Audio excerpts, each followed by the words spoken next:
हाम्रो यो डिजिटल दुनियाँ आखिर बन्यो कसरी? आज हामी यही रहस्य खोज्दैछौँ र यसको नक्सा अरू केही होइन, नेपालकै कम्प्युटर विज्ञानको पाठ्यक्रम। ल यो यात्रा सुरु गरौँ है त। हो, यही सामान्य लाग्ने प्रश्नभित्रै लुकेको छ ठूलो रहस्य।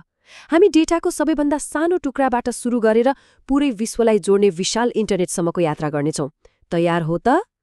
ल सुरु गरौँ जगबाटै। हरेक वेबसाइट, हरेक एप, हरेक डिजिटल कुराको पछाडि जम्मा दुईवटा आधारभूत कुरा हुन्छन्, डेटा र सूचना।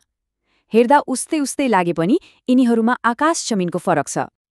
डेटा र सूचनामा आखिर के फरक छ त? ल हेरौँ है। देब्रेपट्टि के छ? आराध्य, 1000, खाता। यी त केवल छुट्टा छुट्टै टुक्राहरू भए, होइन र? यिनीहरूको खासै अर्थ लाग्दैन। तर जब हामी यिनलाई जोड्छौँ, दाहिनेपट्टि जस्तै, तब एउटा कथा बन्छ। आराध्यको ब्याङ्क खातामा 1000 ब्यालेन्स छ। हो, यही अर्थपूर्ण जानकारी नै सूचना हो। यति धेरै सूचनालाई कहाँ राख्ने त? हो, त्यसकै लागि हो डेटाबेस। यसलाई एउटा यस्तो डिजिटल लाइब्रेरी सम्झिनुहोस् जहाँ हरेक जानकारी एकदमै व्यवस्थित तरिकाले राखिएको हुन्छ अनि चाहिएको बेला खोज्ने बित्तिकै तुरन्तै भेटिन्छ। ल, डेटालाई व्यवस्थित त गरियो, तर अब यसलाई एक ठाउँबाट अर्को ठाउँमा कसरी पठाउने? हो, यहाँबाट सुरु हुन्छ डिजिटल संसारको सडक सञ्जाल अर्थात् नेटवर्किङको कथा। हामीले पठाएको मेसेज कसरी ठ्याक्कै सही ठाउँमा पुग्छ होला? यसको लागि जम्मा 5 कुरा चाहिन्छ। 1. पठाउने व्यक्ति, 2. पाउने व्यक्ति, 3. कुन बाटोबाट जाने अर्थात् माध्यम, 4. सन्देश आफै र 5. सबैभन्दा महत्त्वपूर्ण नियमहरू जसलाई प्रोटोकल भनिन्छ। यिनै नियमले गर्दा सबै कुरा गडबड हुनबाट जोगिन्छ।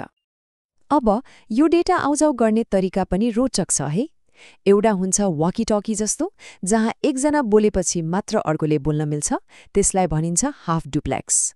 अनि अर्को हुन्छ हाम्रो फोन कल जस्तै, जहाँ दुवैजना एकै पटक बोल्न र सुन्न सक्छन्, त्यो हो फुल डुप्लेक्स। जब हामी यी कम्प्युटर र फोनहरूलाई एकै ठाउँमा जोड्छौँ, तब बन्छ लोकल एरिया नेटवर्क वा ल्यान। हाम्रो घरको वाइफाई नै यसको सबैभन्दा राम्रो उदाहरण हो। यसले हाम्रो ल्यापटप, फोन र प्रिन्टरलाई एउटै परिवारमा बाँधेर राखेको हुन्छ। अब यो नेटवर्कलाई अझै ठूलो बनाऊ। सोच्नुस् त, एउटा रेस्टुरेन्ट छ जहाँ एउटा मुख्य सर्भर अर्थात् वेटरले धेरै क्लाइन्ट अर्थात् ग्राहकहरूलाई सेवा दिइरहेको छ। क्लाइन्ट सर्भर नेटवर्क पनि ठ्याक्कै त्यस्तै हो र पुरै इन्टरनेट यही सिद्धान्तमा चल्छ। ल, बाटो त बन्यो। अब त्यो बाटोमा के कुद्छ त? हो, अब हेरौँ ती शक्तिशाली एप्लिकेसनहरू जसको राजा हो इन्टरनेट। इन्टरनेटको कथा पनि गजबको छ। यो सन् 1969मा अमेरिकी सेनाको एउटा प्रोजेक्टबाट सुरु भएको थियो।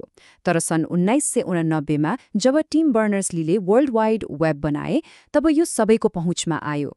अनि हाम्रो नेपालमा चाहिँ यो यात्रा सन् 1994मा मर्केन्टाइल कम्पनीबाट सुरु भएको हो। आजकल इन्टरनेट बिनाको जीवन कल्पना गर्न सकिन्छ र?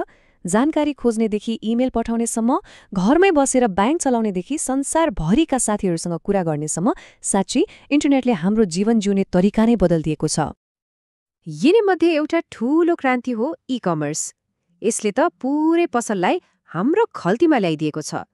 अब काठमाडौँमा बसेर अमेरिकाको सामान किन्न सकिन्छ वा पोखरामा बसेर विश्वभरि आफ्नो सामान बेच्न सकिन्छ।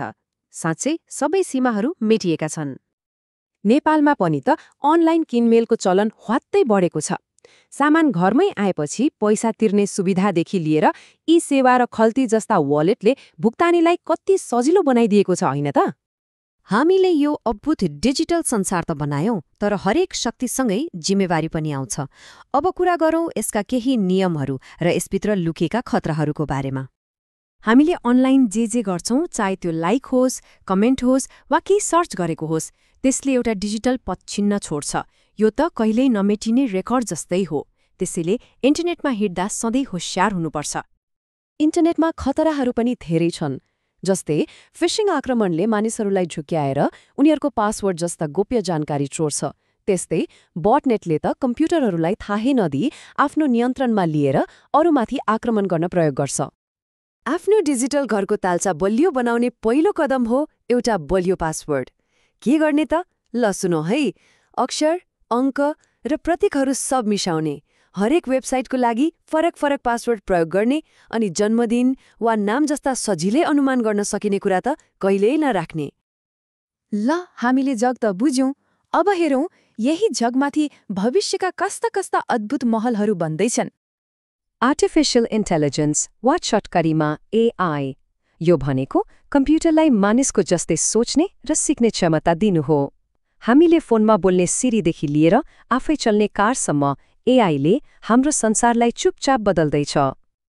भविष्य त झनै रोमाञ्चक छ।